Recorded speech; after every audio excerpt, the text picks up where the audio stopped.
kagum dengan sesuatu dan segala macam. Tapi ini harus dihadapkan dengan akal. Satu waktu kita balik ke Jakarta, rindu pengen makan nasi goreng itu. Kalau kita hadapkan dengan akal akan memberikan kita solusi. Udahlah nanti aja kapan-kapan ke Semarang. Kalau kita terbawa perasaan, kita akan berangkat hari itu juga walaupun pakai mobil hanya kejar nasi goreng kan gitu. Jadi harus akal. Nah akal ini yang ngontrol dia adalah syariat.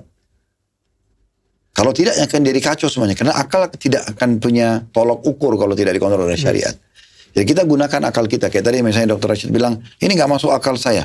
Nah, kita harus kembalikan kepada syariat. Allah mengatakan, faruddu ilallahi wa rasul. Kembalikan kepada Allah dan Rasulnya. Nah, kalau dalam syariat memang ada gambaran tentang sihir. Dan ada upaya syaitan yang kemungkinan bisa di luar daripada akal manusia kita. Maka kita yakini. Tapi bukan berarti, kita bukan menolaknya, kita juga bukan mengatakan, oh berarti semua orang bisa kena sihir dong. Kita kayak seakan-akan itu masalah yang besar dalam hidup kita. Enggak. Gitu. Karena kalau sihir itu betul-betul dia punya kekuatan yang seperti digambarkan sebagian orang kan sering digambarkan tuh syaitan itu besar, menakutkan dan segala macam. Akhirnya orang nggak bisa hidup, gitu kan? Dan kita selalu berpegang pada ayat Al-Quran, Inna kaida syaitani kana dha'ifa. Syaitan itu lemah sekali. Mau dia fisiknya lebih besar dari manusia atau tidak, tapi dia sangat lemah. Karena kita dengan baca, A'udzubillahi minasyaitonir rajim saja. Aku berlindung kepada Allah dari syaitan yang rajam. Rajim itu sebenarnya bukan terkutuk terjemahan tepatnya ya, retellate-nya. Rajim itu yang dilempar dengan panah api.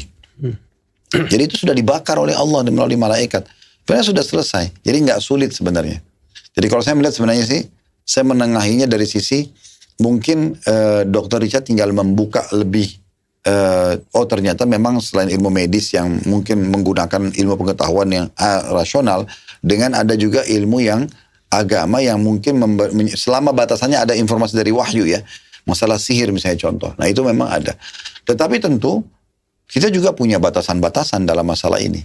Seperti contoh misalnya ada apa sih yang diinformasikan tentang Nabi Ayub? Oh ada penyakit. Berarti bisa saja sihir berhubungan dengan penyakit. Gitu kan? Adanya upaya para penyihir dulu mau membunuh Nabi Sulaiman. Maka berarti ada upaya untuk pembunuhan biasanya. Menyakiti fisik dan seterusnya. Ada tadi yang khayalan di zaman Nabi Musa alaihissalam. Contoh-contohnya ini ada. Seperti orang jual obat atau mengubah kertas jadi uang di mata orang dan segala macam. Itu memang ada. Tetapi ini semua kita yakini ada dan kita tahu solusinya. Kita tidak percayai supaya dia tidak kita melakukannya dan kita bisa mengobati orang yang terkena dengan ruqyah. Sebatas itu saja dok. Oke. Sehingga dia tidak membutuhkan satu energi khusus untuk kita. Oh, tidak masuk akal saya harus gini. Ya udah kalau itu terjadi itu bisa saja. Kita mengatakan itu kuasa Allah bisa terjadi.